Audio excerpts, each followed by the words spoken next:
everybody, hope you're all doing well and safe. Welcome to this short presentation video regarding the research proposal which is submitted to Abu Dhabi 9th Undergraduate Research Virtual Competition.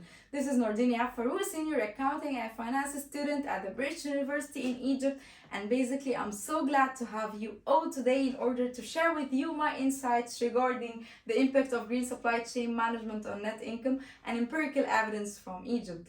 So this is basically the title of the presentation or of the research proposal. However, in order to be more clear, let me share with you the table of contents in which we'll have an overview of what we'll be discussing today. And if you have any questions, I will be more than happy to answer at the end of the presentation, so don't hesitate.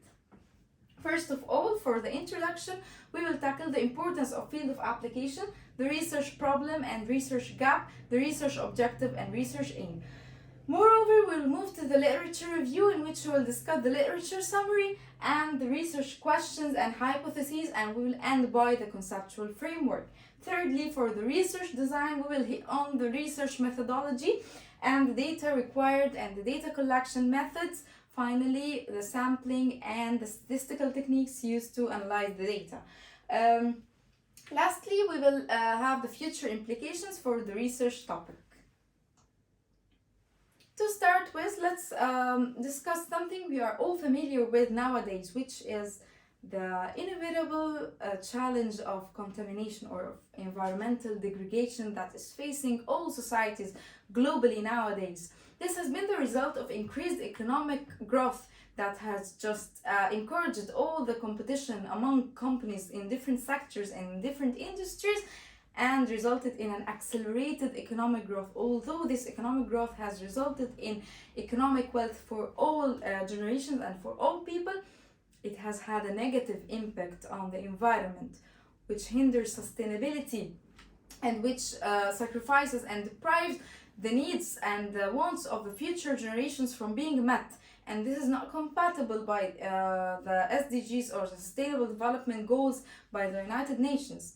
So we basically now are suffering from many issues like global warming, depletion of ozone layer, increased sea levels, CO2 emissions, poverty, depletion of natural habitats. All of these are a result of the irresponsible application of supply chain management activities.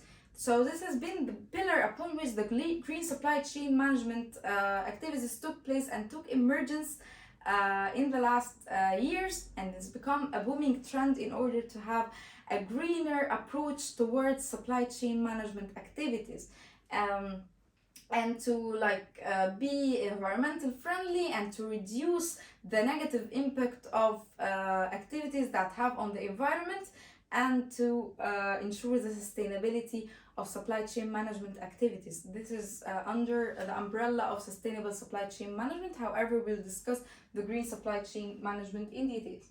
To hit on the research problem, which we just highlighted now, is that the problem is that many businesses are not convinced by applying the green supply chain management practices because they think that it's hindering their profitability, that it's costly to apply these practices. However, we have pointed out to the research literature and to the research efforts of researchers to find that there is a lack of research in this specific topic in the Middle East and in Egypt, as well as having it concentrated on the drivers and barriers of application of green supply chain management practices without highlighting the consequences and the good implications of its application, of its real application in either in any industry or in any company.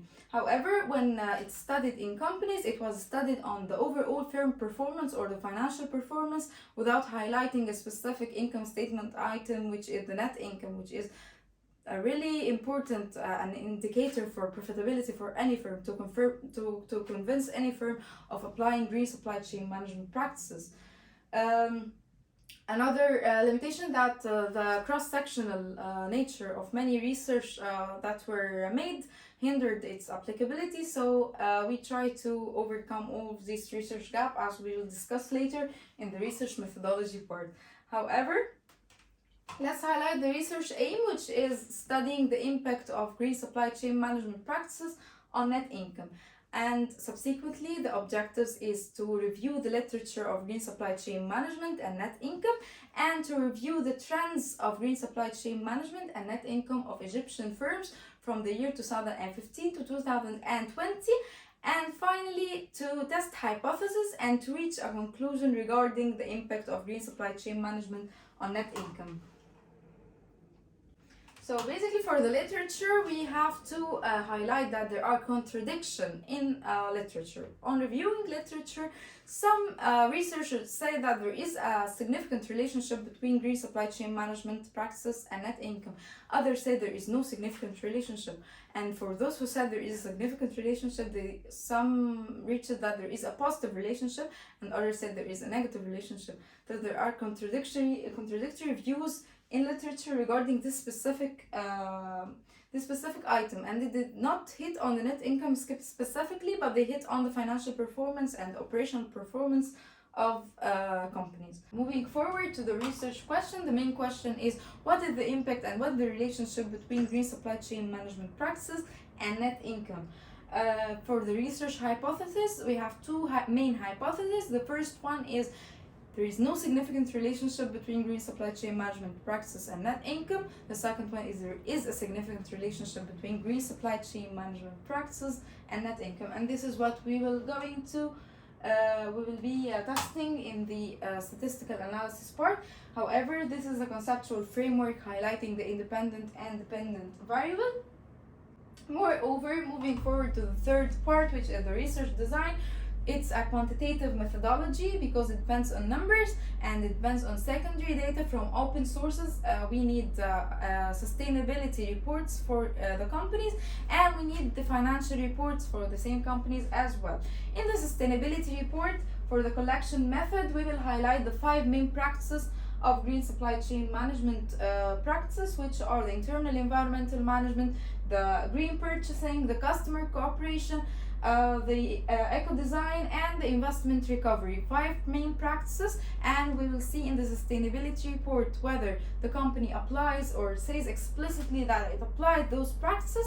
It will get binary values, for 1 for applying and 0 for not applying. And what about the sample? Here we can see that up to this moment there are 238 companies listed on the Egyptian stock market.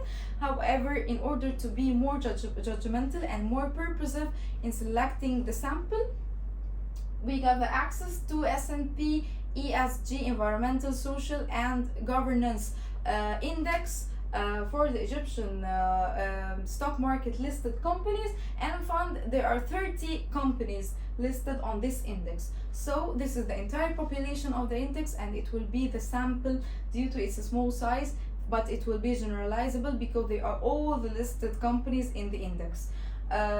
Basically, for the sampling techniques, we will run 3 models on data analysis statistics application or software. The first, random, fixed and pooled methods and Hasman test will be used in order to identify the most significant or the most or the best model that tests the relationship or the hypothesis between green supply chain management practices and net income. This is after combining all the binary values of the 5 practices into one index of that represents green supply chain management for each company. So ending up having 30 green supply chain management indices for the 30 Egyptian companies. However, for the future implications, it's worth mentioning that the sample will be more generalizable globally, and we are thinking of including many countries and different companies in different sectors in different companies, and to be of more comparability and to tackle developed countries and developing countries, and this will be based upon the availability of data in the collection of the sample data in the upcoming period. And now that we have reached the end, thank you so much for your listening and for being so supportive throughout the last steps. And I wish, if you have any questions, to contact me on my personal email. Here are the references, and thanks so much. Bye bye.